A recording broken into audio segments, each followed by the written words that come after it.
संबंध।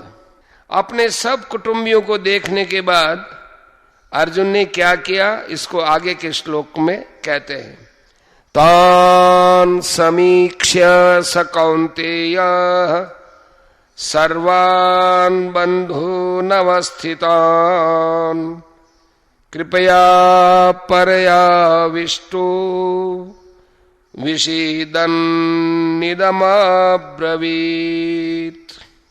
अपनी अपनी जगह पर स्थित उन संपूर्ण बांधवों को देखकर वे कुंती नंदन अर्जुन अत्यंत कायरता से युक्त होकर विषाद करते हुए ऐसा बोले। व्याख्या। तान सर्वान बंधून अवस्थितान समीक्ष्य। पूर्व श्लोक के अनुसार अर्जुन जिनको देख चुके हैं उनके अतिरिक्त अर्जुन ने बाल्लिक आदि प्रपितामह धृष्टद्युम्न शिखंडी सुरथ आदि साले जयद्रथ आदि बहनोई तथा अन्य कई संबंधियों को दोनों सेनाओं में स्थित देखा। स कौन्तेय कृपया पर्याविष्ट।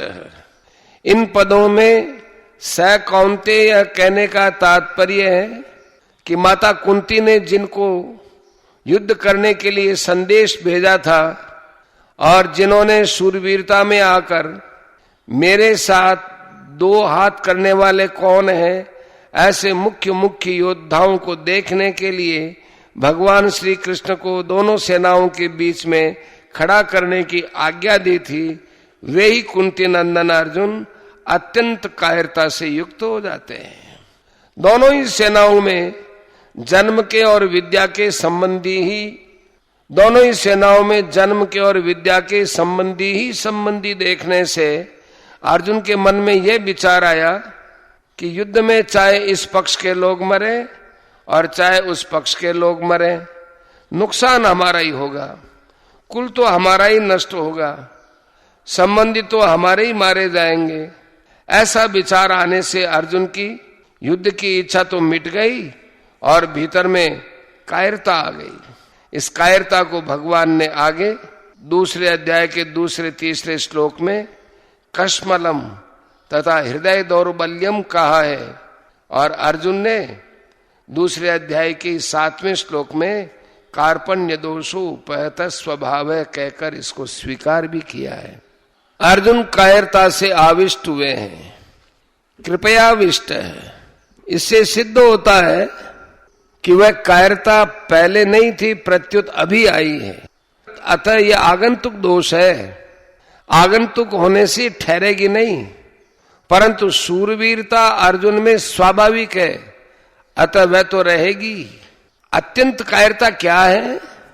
बिना किसी कारण निंदा, तिरस्कार, अपमान करने वाले, दुख देने वाले, बैर भाव रखने वाले, नाश करने की चेष्टा करने वाले दुर्योधन, दुशासन, शकुनी आदि को अपने सामने युद्ध करने के लिए खड़े देखकर भी उनको मारने का विचार न होना, उनका नाश करने का उद्योग न करना, यह अत्यंत कायरता रूप दोष है।